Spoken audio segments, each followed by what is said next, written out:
எனக்கு ரொம்ப பிடிக்கும். கஞ்சியும் கருவாடும் வெங்காயமும் பச்சை மிளகாவும்.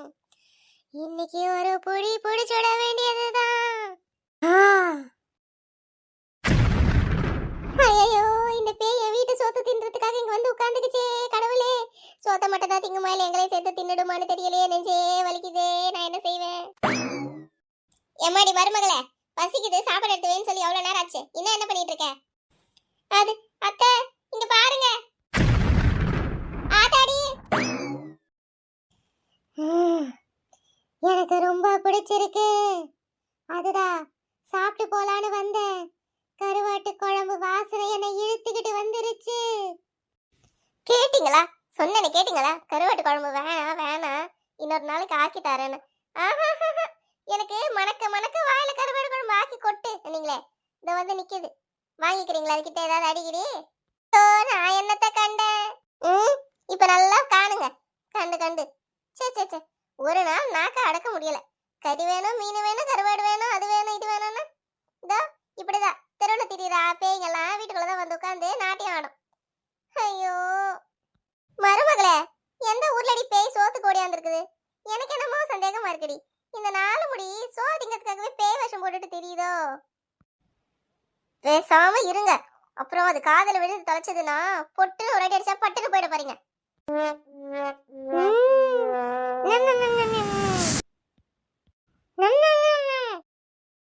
ஆத்தாடி ஆத்தா, இவ என்னடிய மருமகளே குண்டாய சேர்த்து முழுங்கிட்டா. ஐயோ ஐயோ அத்தை, இங்க நின்னா நம்மளே சேர்த்து முழுங்கிடுவா போல இருக்குது. வாங்க உள்ள ஓடிடுவோம்.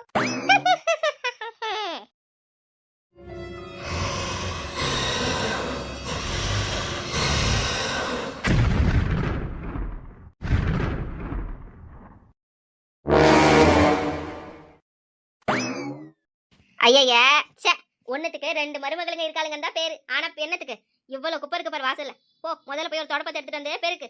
எல்லாம் நான் தான் சொல்லணும், தானே எதோவெல்லாம் செய்ய மாட்டாளுங்க. கொஞ்சம் அங்க பாருங்க உங்க சின்ன மருமக, அப்புறம் என்னைய திட்டுவீங்க. இத ரவுடி மாதிரி நிக்கிறா. நிக்கிறா பாரு ஒரு தினசா. ரவுடியா இருந்தாலும் பரவாயில்ல, இது பேயாச்சே.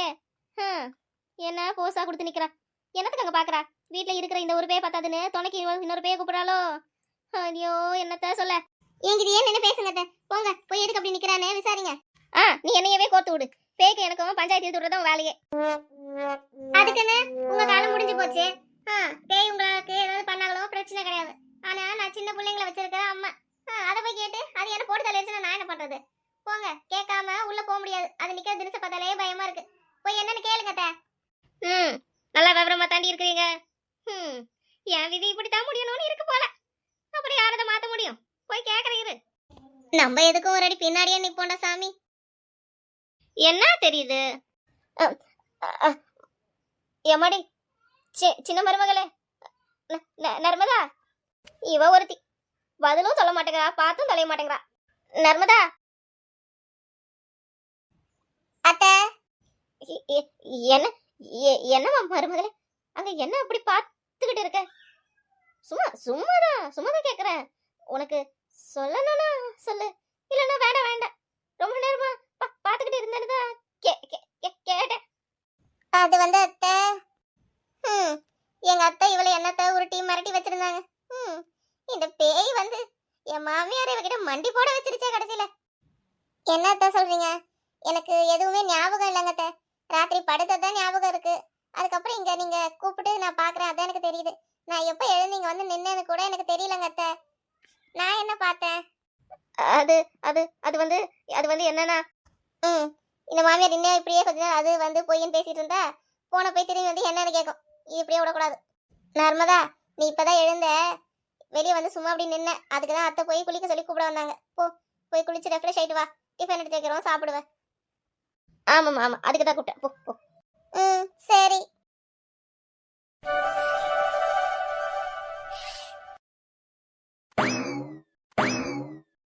அம்மா வாயா வா. என்ன இன்னைக்கு இவ்வளவு நேரம் வேலையில இருந்து வரதுக்கு? வா இப்படி வந்து உட்கார். சின்ன பொண்ணே, உப்புரிச்சா வந்திருக்கான் பாரு, காபி எடுத்துட்டு வா அவனுக்கு. இதோ கொண்டாரத்த. இப்பெல்லாம் நேரத்துக்கு வீட்டுக்கு வருவேனாங்கற இல்ல? அதெல்லாம் ஒண்ணும் இல்லம்மா. இதோ தங்கச்சிக்கு கல்யாண பத்திரிக்கை அடிக்க சாம்பிள் பார்க்கலான்னு பார்த்தேன். நான் ஒரு 4 பத்திரிக்கை எடுத்துட்டு வந்திருக்கேன் அதுல செலெக்ஷன் பண்ணி. நீ, சின்ன பொண்ணு, தங்கச்சி எல்லாரும் அதுல பார்த்து எடுத்து கொடுங்க ஒண்ணு. அதை நான் கடையில கொடுத்து பிரிண்ட் அடிக்க கொடுத்துருவேன். இந்தாம்மா, இதை வாங்கி பாருங்க. ஏதோ ஒண்ணு பாத்தியா முடிவு பண்ணியா அச்சடிக்க கொடுத்தியான்னு இல்லாம நாங்க சொல்லணும்னு எடுத்துட்டு வந்துட்டியா நீ? உனக்கு தெரியாததாயா நாங்க எடுத்துட்டு போறோம். 4 இடம் போறவன் வரவன் உனக்கு தான் எல்லாம் தெரியும். இருக்கட்டும்மா, தங்கச்சி விருப்பமா தானே எல்லாமே நடக்கணும், அதான். சரியா சரியா, உன் தங்கச்சி விருப்பமாவே நீ எல்லாத்தையும் பண்ணு சரியா? ஐயே உமா, இங்க கொஞ்சம் வா. மருமகளே நீ வா. இந்தாவுமா, உன் கல்யாண பத்திரிக்கையோட சாம்பிள்ஸ் எடுத்துட்டு வந்திருக்கேன். ஏதாவது ஒன்று செலெக்ஷன் பண்ணி கொடுங்க. குடுங்க குடு குடு. கல்யாண பத்திரிக்கைன்றதுக்குள்ள எப்படி சிட்டா ஓடியாரா பாரு. அட நீ போமா, அண்ணா பத்திரிக்கை கொடு. பாருங்க, இந்த 4த்துல ஒன்று செலெக்ஷன் பண்ணி தாங்க. பத்திரிக்கை இவ்வளோ காஸ்ட்லியாவா? என்னமோ பண்ணிட்டு போட்டோம். அண்ணா இந்த பத்திரிக்கை எல்லாம் என்ன விலை இருக்கும்? ஒரு 20ல இருந்து 30 ரூபாய்க்குள்ள இருக்கும். என்னண்ணே அவ்வளவு கம்மியில எடுத்திருக்க? ஒரு 50 ரூபாய்க்கு எடுக்கலாம்ல. இந்த பத்திரிக்கை என்ன நல்லா இருக்கு. அது சரி, உன் அண்ணன் ஒரு கேனைய தானே, 50 ரூபாய்க்கு என்ன 500 ரூபாய்க்கு கூட எடுத்து கொடுக்க சொல்லு.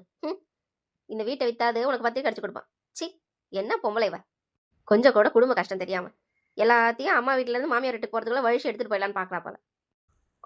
அப்படியா? சரிம்மா, சரி. உனக்கு பிடிக்கலன்னா விடு, நான் விலை அதிகமாகவே பார்த்து எடுத்துக்கிட்டு வரேன். அதில் ஒன்று செலக்ட் பண்ணிக்கிட்டா.